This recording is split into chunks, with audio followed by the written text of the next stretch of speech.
অধ্যায় দি অ্যাকাউন্টিং প্রসেসের 2 নম্বর ক্লাসে জার্নাল এন্ট্রিজের গুরুত্বপূর্ণ একটা ম্যাথের সমাধান এই ক্লাসে বোঝানো হবে। এই ক্লাসটা একেবারে ফুল স্ক্রিন করে দেখো, বিশেষ করে আগের ক্লাসগুলো মনোযোগ দিয়ে দেখে তারপরে এই ক্লাসটা দেখো। Mr. Akib started his own delivery service, Akib Deliveries, on January 1, 2019.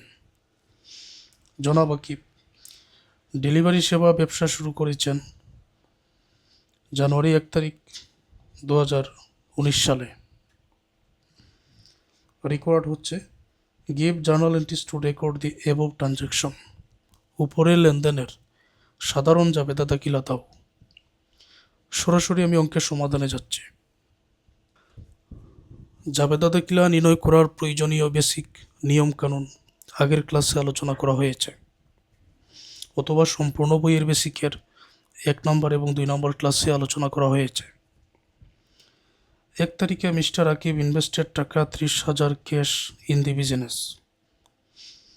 জনাব আকিব বিনিয়োগ করেছেন 30,000 টাকা নগদ ব্যবসায়ে, অর্থাৎ জনাব আকিব ব্যবসায়ে নগদ বিনিয়োগ করেছেন 30,000 টাকা। আমাদের যে বেসিক নিয়মটা ছিল, কোনো লেনদেনের মাধ্যমে চিন্তা করে যদি বুঝতে পারি ব্যবসায়ে নগদ অথবা সম্পদ এসেছে, তখন নগদ অথবা সম্পদ ডেবিট করতে হবে। যদি চিন্তা করে আমরা বুঝতে পারি ব্যবসা থেকে নগদ অথবা সম্পদ চলে গেছে, নগদ অথবা সম্পদ ক্রেডিট করতে হবে। আয় হলে ক্রেডিট, ব্যয় হলে ডেবিট, দায় হলে ক্রেডিট।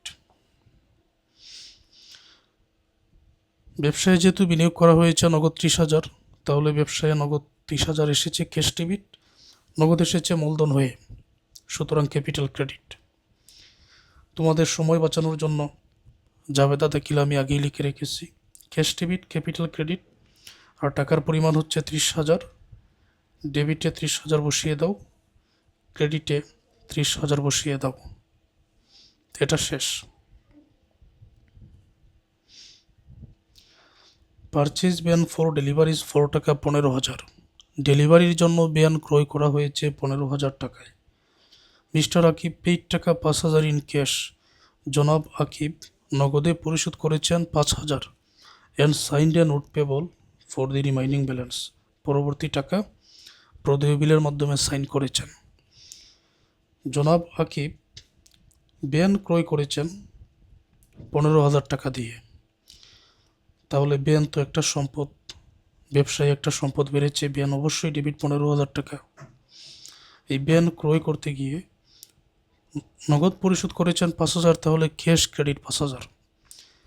রিমাইনিং ব্যালেন্স 15,000 টাকা থেকে 5,000 টাকা বাদ দিলে পরবর্তী যে 10,000, এটা নোট পেবলে সাইন করা হয়েছে। নোট পেবল মানে প্রদেয় বিল, যেই বিলের মধ্যে লেখা থাকে নির্দিষ্ট সময় পর সুদে আসলে টাকা পরিশোধ করতে হবে। তো এটা দায় সৃষ্টি হয়েছে। নোট পেবলে 10,000 যেহেতু সাইন করা হয়েছে, নোট পেবল ক্রেডিট, কারণ দায় বেড়েছে। নগদ চলে গেছে 5,000, ক্যাশ ক্রেডিট। নগদ চলে গেলে সম্পদ চলে গেছে, ক্যাশ হবে ক্রেডিট। আর এটা সম্পদ ব্যবসায় এসেছে bank debit. Bank debit 15,000, cash credit 5,000, কারণ নগদ চলে গেছে। নোট পেবল ক্রেডিট 10,000, অর্থাৎ এই 15,000 থেকে 5,000 বিক করে রিমাইনিং ব্যালেন্স যে 10,000 আছে সেটা। তো নোট পেবল ক্রেডিট দায় সৃষ্টি হওয়ার কারণে 10,000 আমরা লিখে দিব। তাহলে 2 তারিখে ব্যান হচ্ছে ডেবিট 15,000, নগদ চলে গেছে 5,000, ক্যাশ ক্রেডিট 5,000। পরবর্তী রিমাইনিং ব্যালেন্স 10,000 টাকা নোট পেবলের মাধ্যমে সাইন করা হয়েছে, নোটস পেবল ক্রেডিট 10,000। আশা করছি বুঝতে পেরেছ। পেইড টাকা 750 for office rent for the month. Paid মানে পরিশোধ, অফিস রেন্ট অফিসের ভাড়া, অফিসের ভাড়া পরিশোধ 700 টাকা। যেহেতু অফিসের ভাড়া পরিশোধ করা হয়েছে, তাহলে নগদ চলে গেছে, ক্যাশ হলো ক্রেডিট। নগদ চলে গেছে অফিসের ভাড়া পরিশোধ করে, অফিস রেন্ট এক্সপেন্স হবে এখানে ডেবিট, কারণ ব্যয়ের মাধ্যমে নগদ চলে গেছে। ব্যয় হবে ডেবিট, নগদ চলে যাওয়ার কারণে ক্যাশ ক্রেডিট। টাকার পরিমাণ 750, অতএব অফিস রেন্ট এক্সপেন্স এখানে ডেবিট করা হলো, টাকার পরিমাণ 750, নগদ চলে যাওয়ার কারণে ক্যাশ ক্রেডিট করা হলো 750। পারফর্ম টাকা 3200 of service on account. Perform মানে ঘটেছে 3200 টাকার সেবা প্রদান বাকিতে, অন অ্যাকাউন্ট মানে বাকিতে। 3200 টাকার সেবা প্রদান বাকিতে। বাকিতে সেবা প্রদান করলে দেনাদারের সৃষ্টি হয়, বাকিতে বিক্রয় করলেও দেনাদারের সৃষ্টি হয়। এখানে যেহেতু বাকিতে সেবা প্রদান করা হয়েছে তাহলে দেনাদারের সৃষ্টি হয়েছে।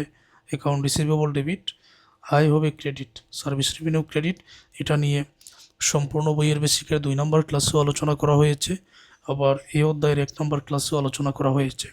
অ্যাকাউন্ট রিসিভেবল ডেবিট, আয় করতে হবে ক্রেডিট, সার্ভিস রেভিনিউ ক্রেডিট। টাকার পরিমাণ 3200। Account receivable debit, service revenue credit. Purchase supplies 4 টাকা 700 অন অ্যাকাউন্ট। পারচেজ ক্রয়, সাপ্লাই সরবরাহ 700 অন অ্যাকাউন্ট বাকিতে। বাকিতে সাপ্লাইজ ক্রয় 700 টাকার। যেহেতু সাপ্লাইজ ক্রয় করা হয়েছে তাহলে সাপ্লাইজ নামে একটা সম্পদ বৃদ্ধি পেয়েছে, অতএব সাপ্লাইজ ডেবিট। সাপ্লাইজ এটা নগদে ক্রয় করা হয় নাই, নগদে ক্রয় করা হলে নগদ টাকা চলে যেত। যেহেতু বাকিতে ক্রয় করা হয়েছে তাহলে পাওনাদারের সৃষ্টি হয়েছে, দায় বৃদ্ধি পেয়েছে। অ্যাকাউন্টস পেবল হয়ে যাবে ক্রেডিট। সম্পদ ক্রয় করার কারণে সম্পদ ডেবিট, সাপ্লাইজ ডেবিট। আর অ্যাকাউন্টস পেবল বাকিতে ক্রয় করার কারণে অ্যাকাউন্টস পেবল এখানে ক্রেডিট। টাকার পরিমাণ 700। সাপ্লাইজ ডেবিট, টাকার পরিমাণ 700। অ্যাকাউন্টস পেবল ক্রেডিট, টাকার পরিমাণ 700।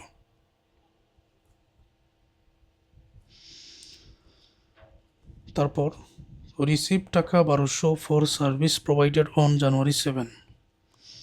রিসিভ প্রাপ্তি, সার্ভিস প্রোভাইডেড সেবা প্রদান জানুয়ারি 7।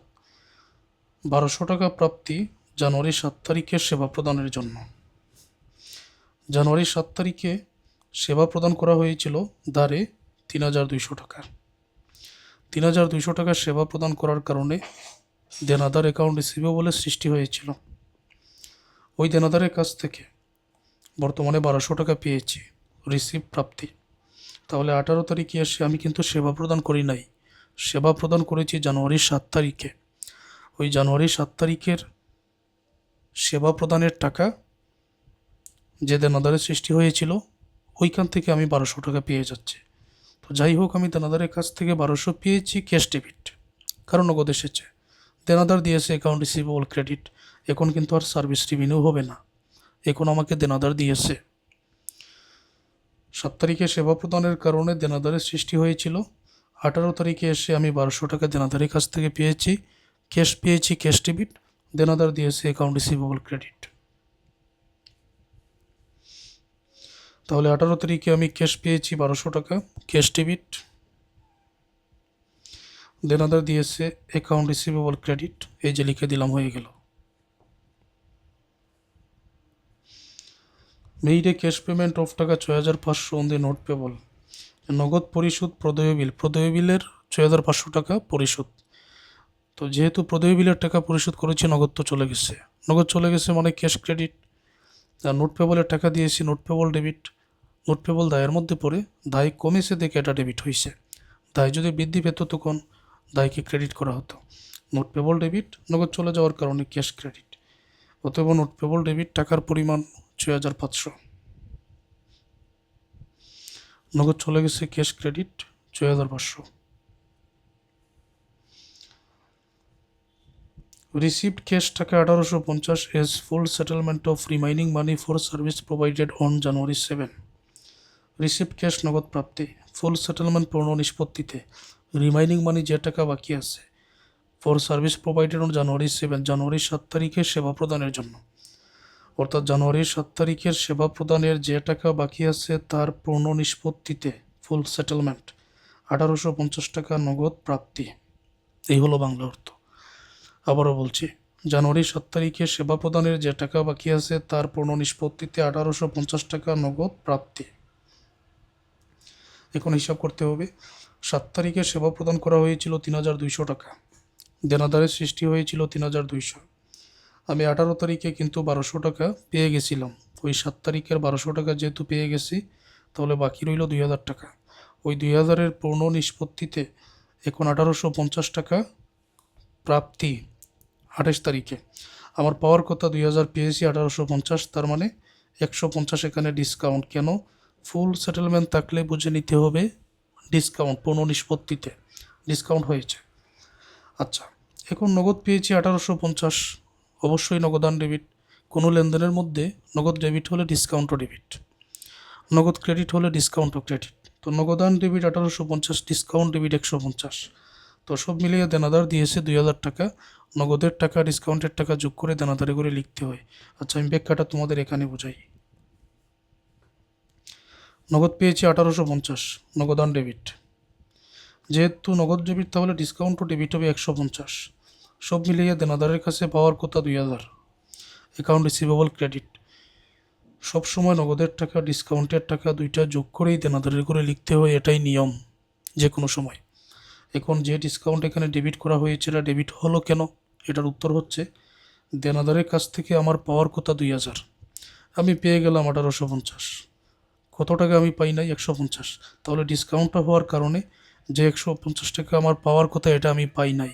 এটা আমার আয় দেখায় না ব্যয় দেখায়? নিশ্চয়ই ব্যয়। তো ব্যয় হলে তো ডেবিট, এই জন্য এই ডিসকাউন্টটা ডেবিটে হয়। এই হলো এটার ব্যাখ্যা।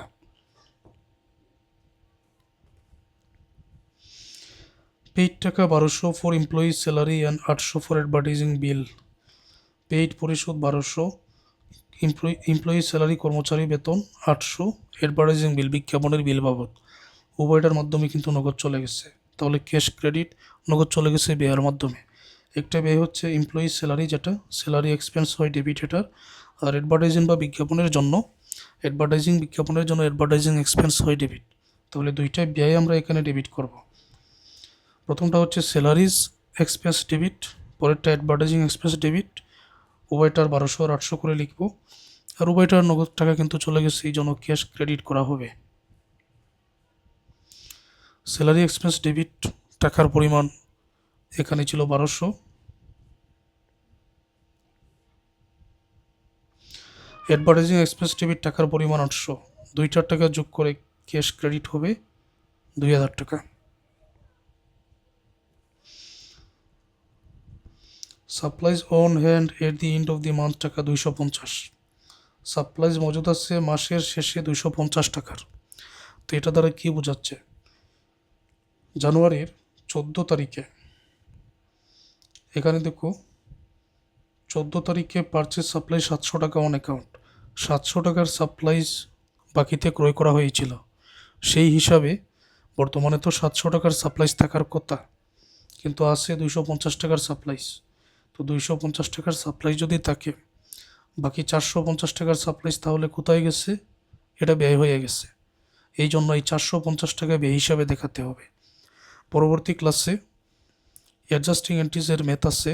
যদি আমি সাপ্লাইজ এক্সপেন্স বা সাপ্লাইজকে ব্যয় হিসাবে দেখাতে চাই, তাহলে সব সময় একটা নির্দিষ্ট জার্নাল দিতে হয়। কি সেটা? ব্যয়কে ডেবিট করতে হয়, সম্পদকে ক্রেডিট করতে হয়। মানে সাপ্লাইজ এক্সপেন্স হবে ডেবিট, সাপ্লাইজ হবে ক্রেডিট সব সময়।